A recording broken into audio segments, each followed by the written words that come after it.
ሰላም ጤና ይስጥልን እንደምን አላችሁ ውድ ቤተሰቦቻችን። በሰሜኑ የሀገራችን ክፍል የተከሰተው የፖለቲካ ትኩሳት ከጊዜ ወደ ጊዜ እያየለ ይገኛል። በፕሪቶሪያ ሰላም ስምምነት መቋጫውን ያገኛል የተባለው የትግራይ ግጭት አሁንም እየተባባሰ ነው የሚገኘው። እጅግ ወሳኝ የተባለ መረጃ ከትግራይ ክልል ደርሶናል። የኤርትራ መከላከያ ሰራዊት ከፍተኛ አመራሮች ወደ ትግራይ ክልል ያለ ፌዴራሉ መንግስት እውቅና መግባታቸው እጅግ አወዛጋቢ ሆኗል። በሀገሪቱ ጦርነት እንደማወጅም ተቆጥሯል። እንዲሁም በኤርትራ የሚንቀሳቀሱ ታጣቂዎች በኤርትራ መንግስት ላይ ያነጣጠረ እጅግ አደገኛ የተባለ ጥቃት ፈጽሟል። በጥቃቱ ላይ የደረሰውን ጉዳት በተመለከተ በዛሬው የዜና ትንታኔያችን ሰፊ ሽፋን እንሰጣለን። ለቤቱ አዲስ የሆናችሁ ሰብስክራይብ በማድረግ የደወል ምልክቷን በማብራት የቤቱ አባል ትሆኑ ዘንድ በታላቅ ትህትና እንጋብዛለን። የኤርትራ መከላከያ ሰራዊት ከፍተኛ አመራሮች በሰሞኑ በትግራይ ክልል ዋና ከተማ መቀለ መገኘታቸው እጅግ አወዛጋቢ ሆኗል። ሆርን ሪቪው በትላንትናው ዕለት ባወጣው እጅግ ሰበር የተባለ መረጃ የኤርትራ መከላከያ ሰራዊት ከፍተኛ አመራሮች በትግራይ ክልል ርዕሰ መዲና መቀለ ተገኝተዋል። ከህወሓት ከፍተኛ አመራሮች በፌዴራሉ መንግስት ጦርነት ለመክፈት በሚያስችላቸው ሁኔታ ላይ እንደመከሩ ነው ለማወቅ ተቻለው። ይህ እንቅስቃሴ የኢትዮጵያን ብሔራዊ ሉዓላዊነት የጣሰና የሀገሪቱን ህገ መንግስት ያፈረሰ ጉዳይ ነው። የትኛውም የሀገሪቱ ክልልም ይሁን ከተማ አስተዳደር ያለ ፌዴራሉ መንግስት እውቅና ከውጭ ኃይሎች ጋር ምንም አይነት ግንኙነት ማድረግ አይችልም። የህወሓት አመራሮች የፌዴራሉን መንግስት የፕሪቶሪያን የሰላም ስምምነት ባለማክበር የሀገሪቱን ህገ መንግስትና እንዲሁም ዓለም አቀፍ ህጎችን በመጣስ ቢከሱም ራሳቸው በተደጋጋሚ የሀገሪቱን ህገ መንግስትና ዓለም አቀፍ ህጎችን በመጣስ ይታወቃሉ።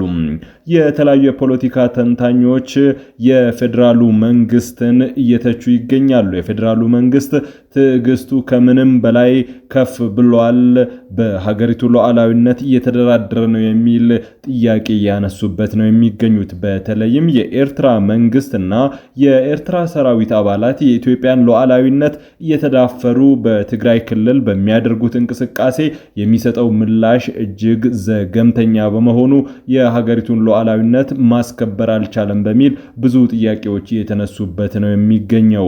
ትዕግስትም ገደብ አለው። ትዕግስቱ ከመጠን በላይ አልፏል። በኤርትራ ላይ እርምጃ ሊወሰድና ዓለም አቀፍ ህግጋትን እንዲያከብሩ ለማስተማር የሚሆን እርምጃ መውሰድ ያስፈልጋል እያሉ ነው የሚገኙት። የሀገሪቱ መከላከያ ሰራዊት ከፍተኛ አመራሮች የኢትዮጵያን ሉዓላዊነት ጥሰው ትግራይ ክልል መቀለ ከተማ መክተማቸው ብቻም ሳይሆን የሀገሪቱ መከላከያ ሰራዊት የተለያዩ የትግራይ ክልል አካባቢዎችን እንደተቆጣጠረና በትግራይ ማህበረሰብ ሰፊ የሰብአዊ መብት ጥሰቶችን እየፈጸመ እንደሚገኝ ነው መረጃዎች እየወጡ የሚገኙት። የኢትዮጵያን ዳር ድንበር ጥሶ በመግባት ወታደራዊ እንቅስቃሴዎችን በተደጋጋሚ በሚያደርገው የኤርትራ መንግስት የፌዴራሉ መንግስት ማስጠንቀቂያ ከመስጠት ባለፈ አስተማሪ እርምጃ ቢወስድ ከዚህ ድርጊቱ ሊቆጠብ ይችላል ይላሉ ብዙ ተንታኞች። ባለቤቱን ካልናቁ አጥሩን አይነቀንቁ ነው ነገሩ ነውና የፌዴራሉ መንግስት የሚወስደው እርምጃ የሀገሪቱን ሉዓላዊነት ለማስከበር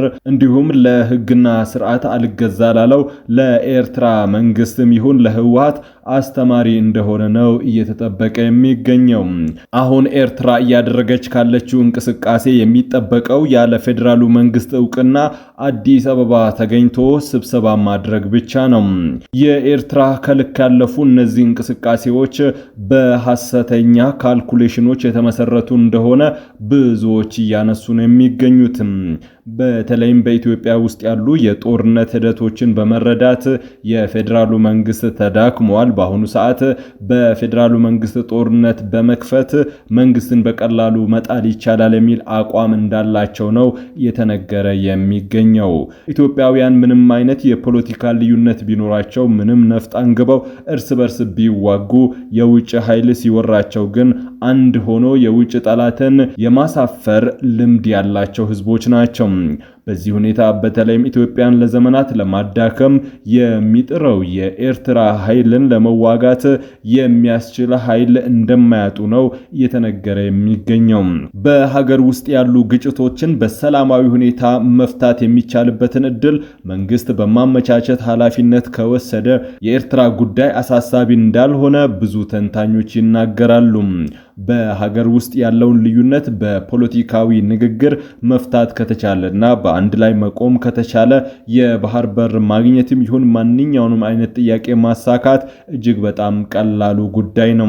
የፌዴራሉ መንግስት የሀገር ውስጥ ችግሮችን ለመፍታት እየሄደ ያለበት ሂደት እስካሁን ድረስ በቂ ውጤት ያላመጣ መሆኑ እንጂ ምናልባትም የውስጥ አንድነትን ማጠናከር ቢቻል የባህር በር ጥያቄውን በቀላሉ መመለስ ይችላል። እንዲሁም ኤርትራ በኢትዮጵያ የምታደርገውን ጣልቃ ገብነትና የኢትዮጵያን ሉዓላዊነት የመጣስ ሂደትን ፍጹም እንዳታስበው የሚያደርግ ነው።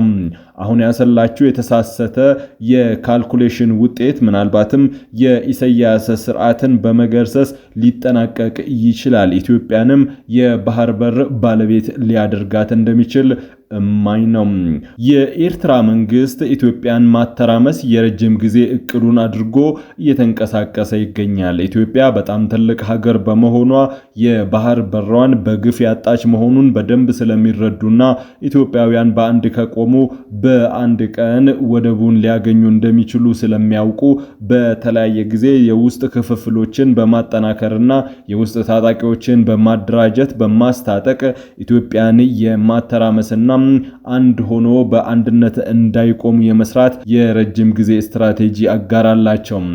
ኤርትራውያን የጠላቴ ጠላት ወዳጅ ነው በሚል ከኢትዮጵያ ከማንኛውም ኃይል ቢሰሩ ሀገሪቱን በሚመራበት ሰዓት ግን ዓላማቸው ሀገሪቱ እንዳትረጋጋ ስለሆነ እነሱ ደግፈው መንግስት ያደረጉት ኃይል እንኳን የሀገሪቱን ሀገረ መንግስት ቢቆጣጠር በማግስቱ ሌሎች ታጣቂዎችን በማደራጀት ያንኑ መንግስት የመውጋትና ሀገሪቱ እንዳትረጋጋ የማድረግ ስራቸውን ይሰራሉ። ዋነኛው ስራቸው የስርዓት ለውጥና ዴሞክራሲ ሳይሆን ኢትዮጵያን ማተራመስ ነው። ይህንን በታሪካዊ ዳራ ማረጋገጥ ይቻላል። ህዝባዊ ወያኔ ሓርነት ትግራይ ህወሓት በበላይነት የሚቆጣጠረው ኢህአዴግ ሀገረ መንግስቱን በተረከበ ማግስት ነው የኤርትራ መንግስት ሌሎች ታጣቂዎችን ማደራጀትና በህወሓት ላይ የውስጥ አመጾችን እንዲሁም በሀገሪቱ የተለያዩ ቦታዎች ጦርነትን ማበረታታትና ማገዝ ማስታጠቅ የጀመረው። ህወሓት ሲመሰረት ገናም በሻቢያ ከፍተኛ ድጋፍ እንደተደረገለት የሚታወቅ ነው። ህወሓት የሻቢያ እህት ድርጅት ነው። ህወሓት አቅም አግኝቶ ኢትዮጵያን መምራት የሚችልበትን እድል በሚያገኝበት ጊዜ ግን ዋነኛ ጠላቱ ሆኖ የተሰለፈው ሻቢያ ነው። ጠላት ሆኖ የተሰለፈበት ዋነኛውን ምክንያት በምንመረምርበት ጊዜ ኢትዮጵያን መምራቱ ነው። ማንም ይሁን ማን ኢትዮጵያን ሲመራ ከኋላ ሆነው ይበጠብጡታል። በዚህ ምክንያትም ከሻቢያ በቀጥታ በ1992 ለሁለት ዓመት የዘለቀ ደም አፋሳሽ ጦርነት ተደርጓል። በሁለቱም ወገን እስከ 100 እና 200 ሺህ የሚጠጉ ሰዎች እንደሞቱበት ይገመታል። እንዲሁም ባለፈው በትግራይ ክልል በተደረገው ጦርነትም የሻቢያ ሰራዊት በትግራይ ክልል እጅግ ከባድ የተባሉ ዘግናኝ የሰብአዊ መብት ጥሰቶችን እንደፈጸሙ የተለያዩ ሀገር አቀፍና ዓለም አቀፍ ተቋማት ባወጣቸው መረጃዎች ለማረጋገጥ እንችላለን። በትግራይ ክልል፣ በአማራ ክልልና በአፋር ክልል በተደረገው በዚህ ሰፊ ቀጠናን ባካለለ ጦርነት ሁሉም ኃይሎች የሰብአዊ መብት ጥሰቶችን በመፈጸምና ንጹሃንን በመግደል እንዲሁም በንጹሃን ላይ የጦር ወንጀል በመፈጸም የተከሰሱት በርካቶች ናቸው። የተለያዩ ዓለም አቀፍ ተቋማት ካወጡት ሪፖርትም እንደምንመለከተው ህወሓት የአማራ ክልል ኃይሎች፣ የፌዴራል መከላከያ ሰራዊት እንዲሁም የኤርትራ ሰራዊት በሰብአዊ መብት ጥሰትና እንዲሁም አንዳንዴ በጦር ወንጀል ጭምር የሚከሱ ሪፖርቶች ሲወጡ ሰንብተዋል። ከነዚህ ሁሉ የከፋው ግን የኤርትራ መንግስት የፈጸማቸው እጅግ ከባድ ነውሮችና በደሎች ናቸው።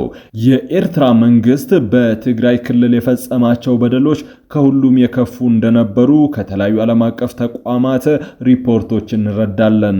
የዓለም አቀፍ የሰብአዊ መብት ተሟጋች ድርጅቶች አምነስቲ ኢንተርናሽናል፣ ሂዩማን ራይትስ ዎች እና ሌሎችም ዓለም አቀፍ ተቋማት በርከት ያሉ ሪፖርቶችን አውጥተዋል። የኢትዮጵያ ሰብአዊ መብት ኮሚሽን እንዲሁም የኢትዮጵያ ሰብአዊ መብት ጉባኤን የመሳሰሉ ተቋማትም የኤርትራ ሰራዊት በትግራይ ክልል የፈጸመው በደል ከሁሉ የከፋ እንደሆነ አመላካች ነው። በአሁኑ ሰዓት የጠላቴ ጠላት ወዳጄ ነው ከሚለው ከህዝባዊ ወያኔ ሓርነት ትግራይ ህወሓት ጋር የተለያዩ የፖለቲካና ወታደራዊ እንቅስቃሴዎችን እያደረገ እንደሚገኝ መረጃዎች ያመላከቱ ይገኛሉ።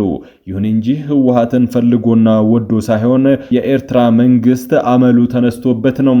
አመሉም ኢትዮጵያን ማተራመስ ነው።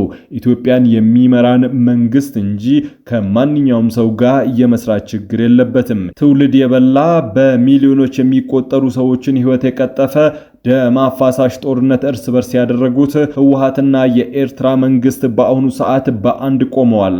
አንድ ዓላማ አላቸው፣ አንድ ጠላት አላቸው። ይህም የፌዴራሉን መንግስት ማተራመስ ነው። ይህ በእንዲህ እንዳለ የታጣቂዎች እንቅስቃሴ በኤርትራ ውስጥ ከጊዜ ወደ ጊዜ እያየለ መምጣቱን ለማወቅ ተችሏል። ማንነታቸው በግልጽ ያልታወቁ በህቡ የሚደራጁ ታጣቂዎች በኤርትራ ውስጥ በተደጋጋሚ ከባድ የተባሉ ጥቃቶችን እየፈጸሙ ይገኛሉ። በዚህ ጥቃትም በኤርትራ ሰራዊት ላይ ከባድ ሰብአዊና እንዲሁም ቁሳዊ ኪሳራ የደረሰበት እንደሚገኝ ነው መረጃዎቹ የሚያመላክቱት። የኤርትራ ደህንነት ተቋም እጅግ ጠንካራ ነው ይባላል።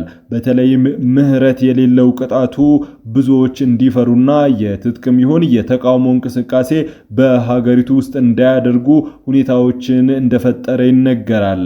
መንግስትን በሚቃወሙ ሰዎች ላይ ፍጹም ምህረት የሌለው የግድያ እርምጃ እንደሚወስድ ነው የሚነገረው።